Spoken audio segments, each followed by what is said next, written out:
From the Land Grant University in Urbana-Champaign, Illinois, this is the Closing Market Report. It's the 6th day of March 2025. I'm Illinois Extension's Todd Gleason, coming to you from the AgTech conference on the Urbana-Champaign campus of the U of I. Coming up, we'll talk about Research Park and the impact it is having on agriculture. We'll also discuss today's commodity markets with Matt Bennett at agmarket.net on this Thursday edition of the Closing Market Report from Illinois Public Media. It is public radio for the farming world. Todd Gleason services are made available to WILL by University of Illinois Extension. Well, because I'm here at the AgTech conference, no updated settlement prices from the CME Group in Chicago. However, corn up 7 to 8 cents in the old crop, new crop around 3 to 4. Soybeans up about 15 cents in the new, or rather old, and the new crop up around 11 cents. Matt Bennett is here from agmarket.net. Hi, Matt. Thank you for being with us. Can you give me a broad overview, since you've been in Denver, of the marketplace and where you see it trading? Yeah, I mean, I feel like there's no question. Of course, we fell precipitously. A lot of that was due to tariff implementation that we thought that we'd seen. But, essentially the market probably oversold just a little bit too much. I mean, and the reason I say that, Todd, is that we're awful early in the growing season, of course, or, a little bit of stuff, I guess, been planted south, but getting close to growing season in our part of the world. And we have no weather premium, in my opinion, with, D's corn going back down close to that 440 level this week that we hung out at basically most of the winter. And so, the market definitely had a little bit of a bounce today. Of course, a lot of that was due to talk that tariffs on Mexico would be halted for a month, and that, some of that would be going on with Canada as well.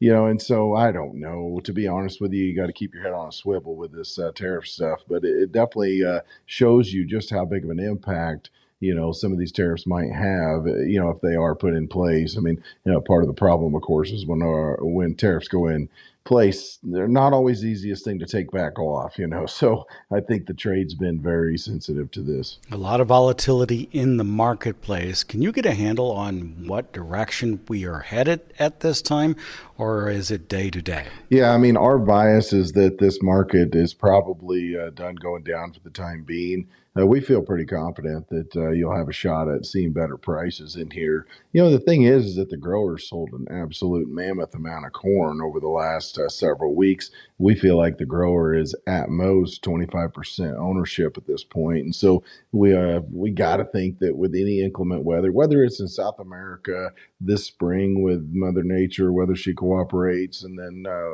we'll see what kind of acres we look like. But overall, you've got to think that this market could have some fireworks this year, especially when you're looking at world stocks, lowest we've seen since 2016. So, and that's on corn I'm talking. And of course, world wheat stocks continue to be whittled lower as well. So I do think from a feed grain perspective, there's some fundamental reasons to have support under the market. Now on soybeans, clearly the world situation is completely different than the U.S.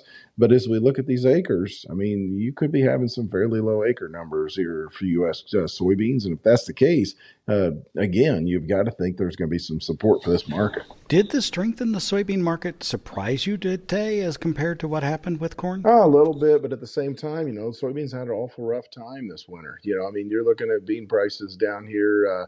March beans today traded a little bit below at $9.99. I mean, we saw a 9 on the board here today. So with that being the case, I think that maybe we've just gone a little bit too far. I mean, you look at no beans at 10.21.5, and virtually nobody can get $10 beans out of the field right now. So that also leads you to believe that it's going to be tough.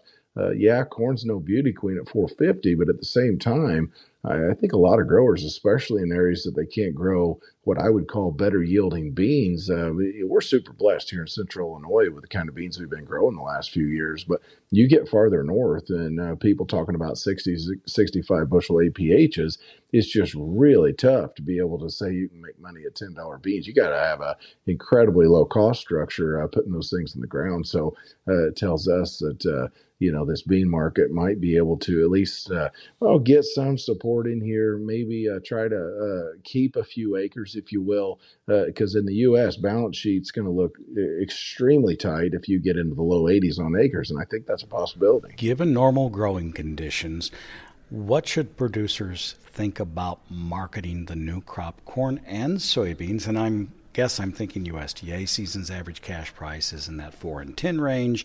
That's what we're hearing from the farmdoc team. I'm not sure that you're very far off of those unless there is something that happens in the weather. What do producers do given the potential for the market to go higher, but a norm for it not to? Yeah, I mean, I like doing what I call a worst case scenario where we're stepping in there and buying a floor, putting ourselves in a spot that if the market rallies, maybe we get capped on a handful of bushels. And, something I'm talking about is maybe buying a very aggressive put, on some sort of a rally in here. I don't want to get super aggressive with 450 corn when we did trade to 479 3/4.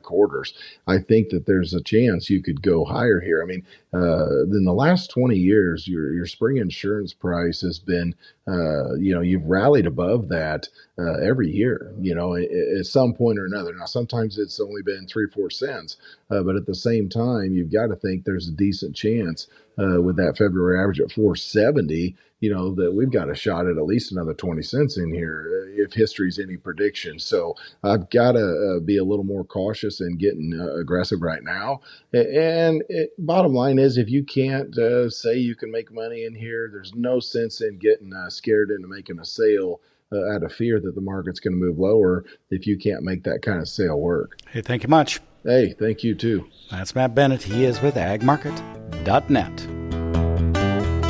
As you know, I'm at the AgTech Summit here on the south end of campus at the University of Illinois at the I Hotel. We're now joined by the Chancellor of the U of I, Robert Jones. He made the keynote address to kick off our program for the day. We're in Ag Research Park. Well, I call it Ag Research Park, but Research Park here on campus. You talked about something I find of interest. It's about the collaborative efforts that take place between campus and industry and what Research Park has meant. In this case, the Ag Tech side. Can you give me a broad view? Well, I can tell you it is gratifying to be here the 10th year for the AgTech Summit, which I think is an example of what I've been calling radical collaborations, where you bring together people from industry, from private companies, from universities, from startups to come together to share knowledge and to think about how they move forward as a collective to find some of the most troubling, important challenges that face our society. And that's no issue more important than the future of food production, food security, and all the innovation that's come out of agriculture. It's no longer about row crops or grain crops. It's about other ways of thinking about everything from biomanufacturing to producing different kind of proteins using bioprocessing and fermentation.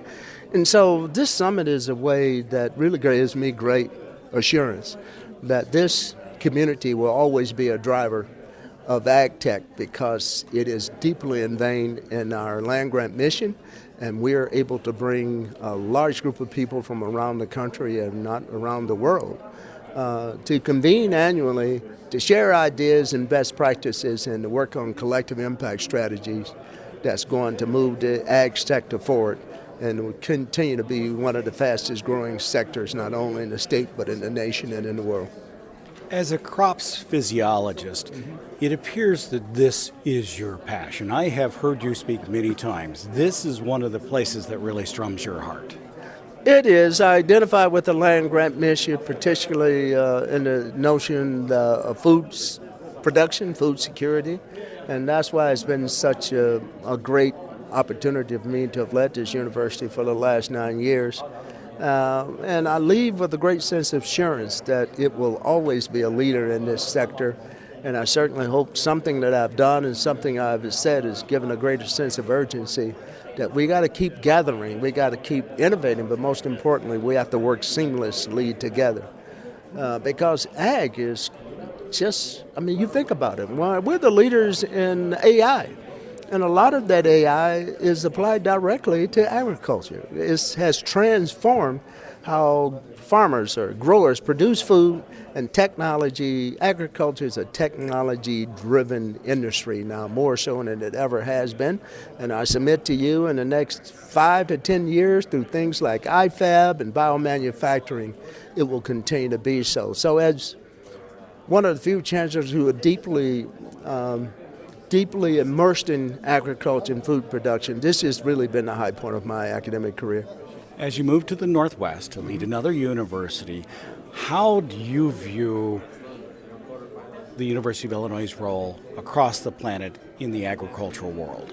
Well, it continues to be huge, and Washington is not a land-grant university, but it is a public university. It shares some of the same values without being technically a land-grant university. It is not part of the land-grant mission, but it certainly embodies most of the same principles. And they have some innovative work that goes on in both plant and animal science, some important connection between food and health. They have an amazing healthcare system. So I'm not backing away from my land-grant roots by going to another land-grant university. It's just a different opportunity to integrate across all of these disciplines because it's all about outcome. Chancellor Robert Jones, of course, is here on campus at the University of Illinois, and we were discussing what he called radical collaboration related to Research Park, some of the things that are happening there, some of the 2,100 employees that belong to companies from other places, companies, not government, or the university, and the some 800 students that are working with them. And then I wanted to talk about this collaborative effort and what that really means as it's related to some of the work that the College of ACES has been doing through IBRL, or the Integrated Bioprocessing Research Lab. This looks at unique functions related to the farm, agriculture, and particularly the crops that come off of them and how you can use them in really different kinds of ways. Ted Netland is here. He's with Boston Bioprocess, which was a Boston company, but is now a Champaign, Illinois-based company. Both has an office on campus and in Research Park. Thank you for being with us. You've been working with IBRL, and I think of it oftentimes as the place that spawns interesting microbes. Our listeners will be used to the idea that these are used in the production of biofuels. You are a company that does exactly what with those biofuels, and how is it that you're working with IBRL? Sure. We work across a number of industries, so not just biofuels, but also food, feed, different kinds of functional enzymes, and various things that you can make using microbes, because really a microbe is just a production mechanism. So it's the same thing as using any other kind of manufacturing technique. As long as you can create a sequence of DNA that spits out some sort of product that has a function, you can make it using a microbe. So really we have lots of different end markets that we work with. And our role is really a business-to-business service provider. So we help companies that are small and looking to make some kind of a product that's exciting using biomanufacturing, figure out how best to actually manufacture that product, and then help them get to commercial scale. So we work with small companies as well as very large ones that are industrial providers. Can you give me an example of what that might look like, what already exists potentially that people might be familiar with, or something that you're working with? Sure. A great example of this is the enzymes in your laundry detergent are made using biomanufacturing. So it's things that have a very functional property to them that you can make in relatively small quantities and valorize at a relatively high price. Recently, there's been a slew of companies that are looking to try to make food products without using animals, for example. So if you're looking to make cheese without taking milk from a cow, you can actually directly make cheese proteins using microbes as well. So anything that you can kind of find in the wild that's derived from an animal product or a plant, you can typically create a mirror version of that using a microbe, oftentimes for lower costs. And that's really the driving force behind a lot of this. I mentioned in the introduction for you that you had been a Boston company, Boston Bioprocess, pulled up stakes, moved to Champaign-Urbana. Was it Research Park that caused that to happen? Yeah, absolutely. It was really the university. So we started as a quite small company. with pretty grand ambitions, but we realized fairly quickly that we needed to have a larger scale partner to access the talent and the equipment that we needed to make the business function. And so, our original goal was to build a lot of that ourselves, and we realized that we could partner with the university and really accelerate our growth quite a bit. So we moved over to the CU area in March of 2023, and we've really been growing like a weed since then here. Tell me what you bring in this collaborative effort to the university and how you collaborate across the board with them, because I think that's the important part of a research park, the industry partners, the government partners, the university as a partnership. Yeah, so one thing I should mention is that around half of our staff now have some affiliation with the university. So that could be undergraduates that we hire directly as associates in our lab. We also have software engineers with a UAUC background. We have PhD scientists from the university. We've drawn a lot from the university talent pool and kept a lot of talent in the area. We're also frankly pushing the boundaries on the industry quite a bit. We're doing a lot of work for how to model different kinds of microbe growth better. We're trying to figure out how to make the client experience better. And a lot of that R&D effort directly benefits the area insofar as it really creates a hub for this kind of industry and this kind of innovation. So I think that we've really set up a symbiotic relationship with the university in a couple different ways. So you are now a platform, a middle platform for the development of products when somebody has an idea but doesn't really have the wherewithal to have the talent to quite get there, and you're working with the university in the process to create enzymes or other products. That's right. Yeah, we help companies learn how to manufacture at industrial scale. I think that's fair to say. Thank you very much. I appreciate you taking time with me today. My pleasure. Ted Netland is with Boston Process. Now, let's bring this back to the farm and how Research Park, the industry that is there, and the university work together to bring products directly to the farm. There are a couple of folks with us. Chris Harbart is here, and you might be familiar with his name. He was a co-founder of Agrable. We still talk with Eric Snodgrass each and every week now with Nutrient Ag Solutions, and we're also joined by Ken Page. He is a university professor and had been for many, many years, a 40-year career here. Can you tell me first who you are and what it is you did on campus?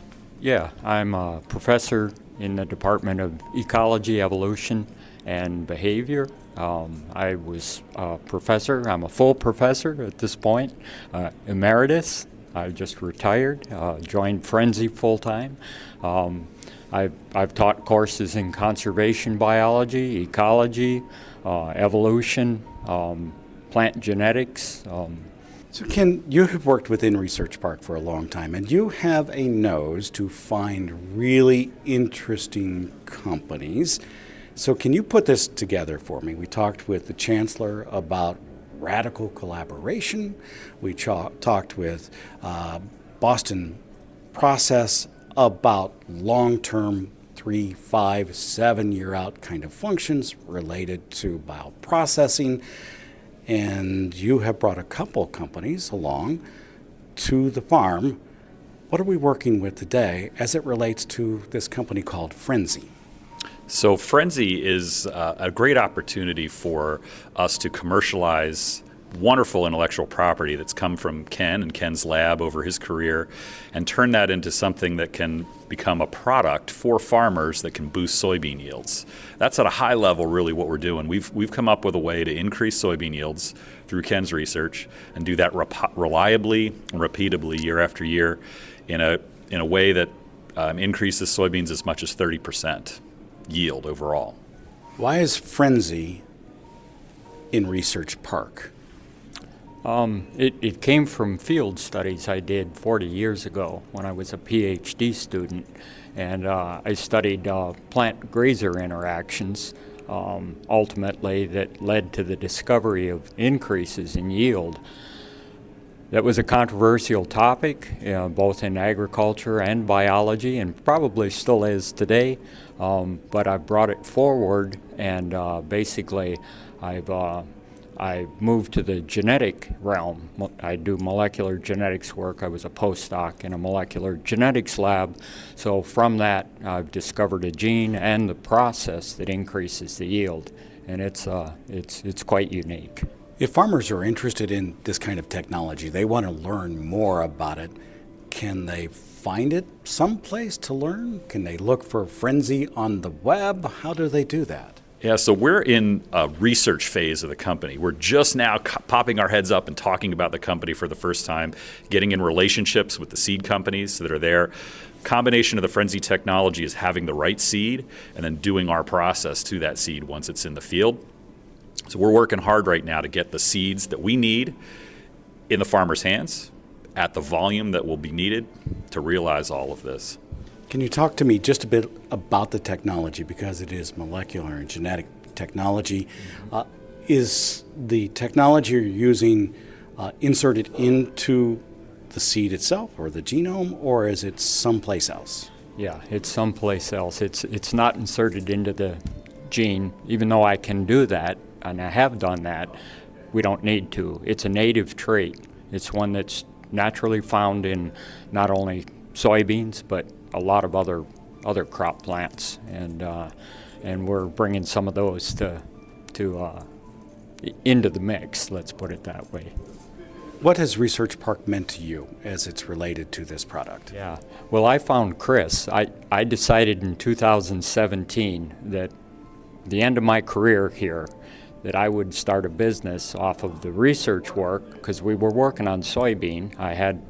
In fact, I had my last PhD at that time, and we finished him up, and I retired from the university. I joined Frenzy, and so we brought it. I met Chris here at Enterprise Works at Laura's request, the director, and so I sat down with Chris, and we ended up with a company in our hands pretty quick. Chris Harbert, you brought many companies through this process. How long do you think we have left before we see Frenzy technology in the field? We're going to be commercial in 26. So we've got one more growing season here of testing and scaling with farmers across the growing region. And in 26, these products are going to be on the market, ready for farmers to try to achieve higher yields in soybeans. How much of an increase? We're seeing conservatively 30%. Sounds fantastic. When I first met Ken, I barely believed it myself. We went to the field, saw it. When you get your eyes on it, you know it's real. We're going to be doing a number of field days and those sorts of things to get people's eyes on it, to see that it's real. But it's a game changer in the world of soybeans.